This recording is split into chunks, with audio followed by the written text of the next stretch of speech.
আসামিরা নিজেদের দোষ স্বীকার করে স্বীকারোক্তিমূলক জবানবন্দি দিয়েছে।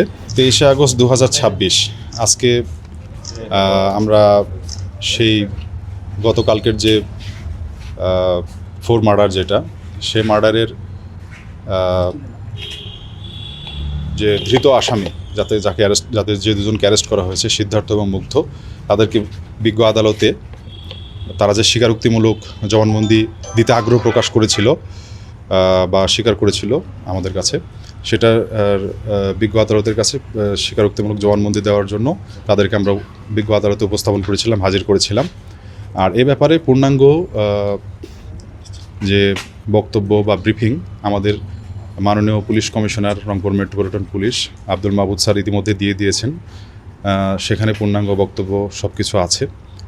আর স্যারেদের নির্দেশনায় কমিশনার স্যার সহ ঊর্ধ্বতন সকল কর্মকর্তা নির্দেশনা মোতাবেক আমরা অভিযান করে এবং পরবর্তীতে মামলা তদন্তের অংশ হিসেবে সুষ্ঠু তদন্তের স্বার্থে বিজ্ঞ আদালতে আসামিদেরকে উপস্থাপন করি। আসামিরা নিজেদের দোষ স্বীকার করে স্বীকারোক্তিমূলক জবানবন্দি দিয়েছে। কালার এক্সপার্ট ডার্ক স্যাপ এবং মাইল্ড অন হ্যান্ডস টেকনোলজি সমৃদ্ধ অরিক্স অ্যাডভান্স ডিটারজেন্ট পাউডার আপনার লন্ড্রি এক্সপার্ট। মামলার তদন্ত চলমান আছে। দ্রুত আসামিদের সুষ্ঠু তদন্ত সাপেক্ষে বিচারের ব্যবস্থার জন্য আমরা তৎপর থাকব।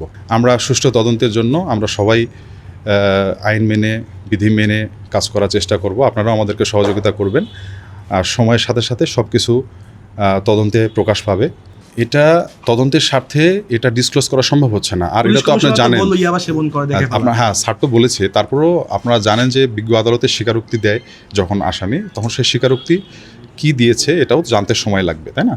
তো আমার পক্ষ থেকে মামলা তদন্তকারী অফিসার হিসেবে যেটুকু ন্যূনতম বলার মানে প্রয়োজন আমি বললাম। আমাকে আমার এই তথ্যগুলো যা অন্যভাবে যাতে আপনারা না বুঝেন সেজন্য আমি বুঝাই বললাম আপনাদের। সবে মাত্র 24 ঘন্টায় হয় নাই, এর মধ্যে আমরা দ্রুততম সময়ের মধ্যে যেটুকু পেরেছি আমরা চেষ্টা করছি। বাকিটুকু আপনারা সময় যেহেতু তারা স্বীকার করেছে এজন্য রিমান্ড চাওয়ার প্রয়োজন হয়নি। স্বীকারোক্তিমূলক জবানবন্দি দিলে রিমান্ড চাওয়ার প্রয়োজন থাকে না। আর তদন্ত চলমান আছে, এটা কেবল ইনিশিয়াল স্টেজে আমরা যতটুকু পেরেছি স্যারদের সহযোগিতায় স্যারদের দিক নির্দেশনায় আমরা করেছি, চেষ্টা করছি ভবিষ্যতে আরও ভালো কিছু করব।